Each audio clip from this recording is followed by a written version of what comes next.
ওই যে সন্ধ্যা নামলে যে পাখি নীড় হারায়, সে পাখি দিক বিদিক ছোটাছুটি করে ঘরে ফেরার তাড়ায়।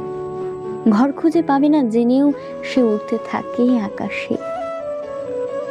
আচ্ছা, তুমি নীরবতার ভাষা বোঝো? বলার অনেক কিছুই থাকে, শুধু বলতে গিয়ে গলায় আটকে যাওয়ার নামই নীরবতা।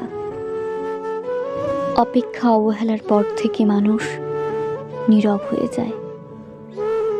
তুমি তো সবই বোঝো, শুধু বোঝো না কেউ থাকার পরেও একা লাগার যন্ত্রণা। বোঝো না ভালো থাকার একমাত্র অবলম্বন হারিয়ে ফেলার বেদনা।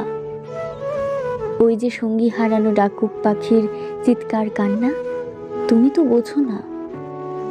তুমি মৃত্যু দেখো, ভালোবেসে মানুষের হৃদয়ের মৃত্যু। এসব